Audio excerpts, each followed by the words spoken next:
increasing food production by reducing the cost of farm inputs, thereby lowering the cost of food and lowering the cost of living.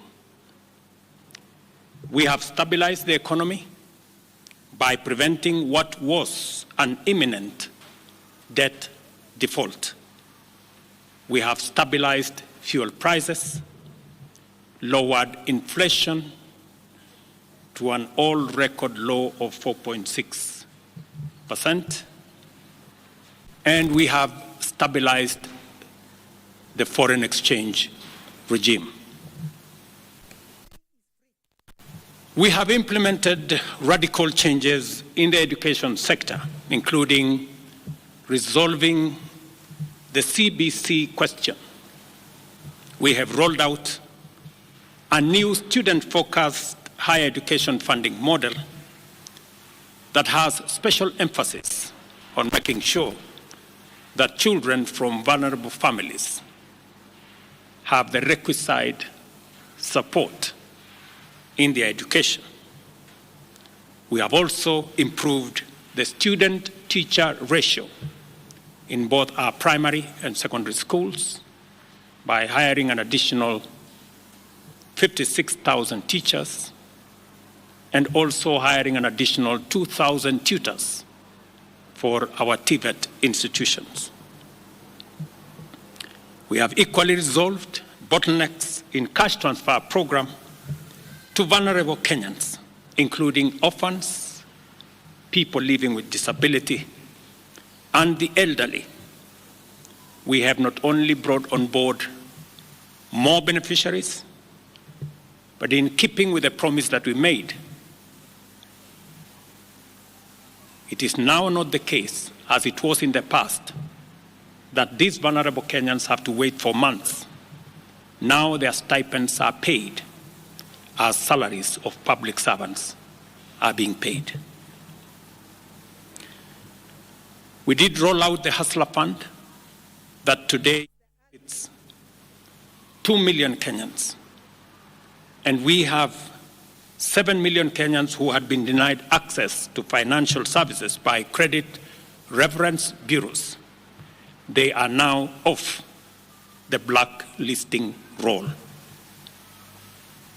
Our affordable housing program has now more than 100,000 housing units under construction.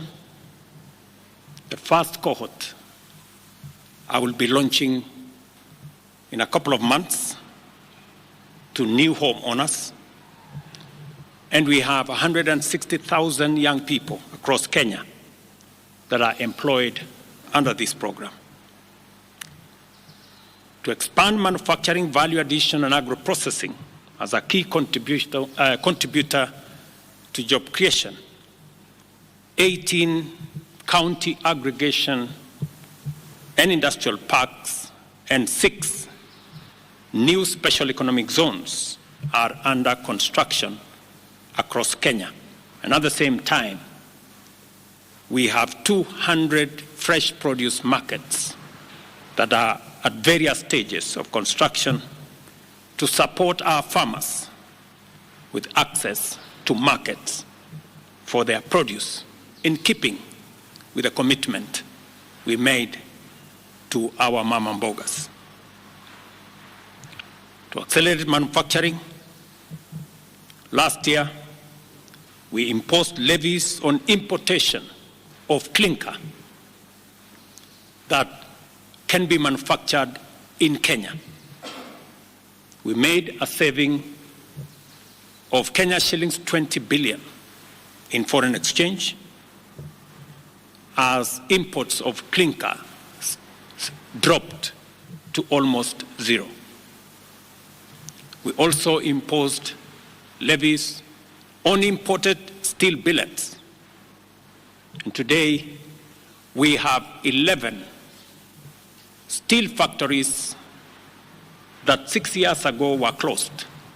They have started operation, hiring 16,000 Kenyans, and last year alone, we saved 120 billion shillings in foreign exchange as a result of this intervention.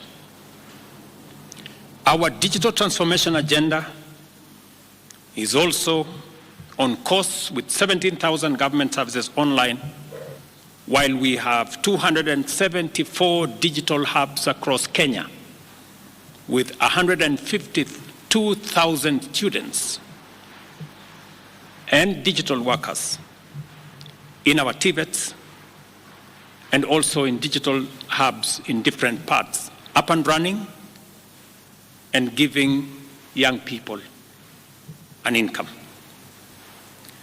Our universal health coverage plan has already onboarded 107 community health promoters, and the process of registration for our social health insurance fund is ongoing, on its way to launch on the new date of 1st of October 2024 that will make it possible for every Kenyan to have a health insurance, and for those suffering from critical illnesses to have access to the critical illness fund, making it possible for every Kenyan to have access to treatment without the burden of having to fund it. On the measures I announced last week, barring state and public officers from engaging in harambes, I want to inform the country that the Public Fundraising Appeals Bill is now ready for publication tomorrow. However, even with the progress we have made, I am acutely aware that the people of Kenya have very high expectations of me. And they believe that this administration can undertake the most extensive transformation in our nation's history. Recent events that necessitated the withdrawal of the finance bill, which will require a review and reorganization of our budget and fiscal management, have brought us to an inflection point. Upon reflection, listening keenly to what the people of Kenya have said, and after a holistic appraisal of the performance of my cabinet and its achievements and challenges, I have today, in line with the powers given to me by Article 1521 and 1525B of the Constitution and Sections 12 of the Office of the Attorney General's Act, decided to dismiss with immediate effect all the Cabinet Secretaries and Attorney General of the Republic of Kenya, of the Cabinet of Kenya, except the Prime Cabinet Secretary and Cabinet Secretary for and Cabinet Secretary for Foreign Affairs and Diaspora Affairs. And of course, the Office of the Deputy President is not affected in any way. I will immediately engage in extensive consultations across different sectors and political formations and other Kenyans,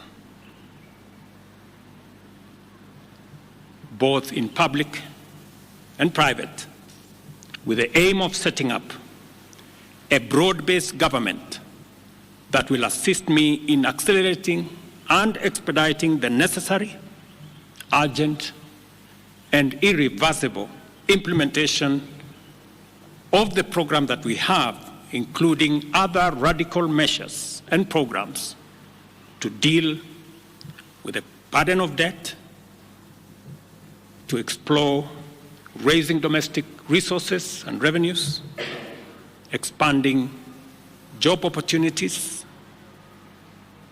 eliminating wastage and unnecessary duplication of a multiplicity of government agencies, and slaying the dragon of corruption, consequently making the government of Kenya lean, inexpensive, effective, and efficient. During this process, the operations of government will continue uninterrupted under the guidance of principal secretaries and other relevant officials. I will be announcing additional measures and steps in due course. Thank you very much, and God bless our great country, Kenya. Asanteni sana.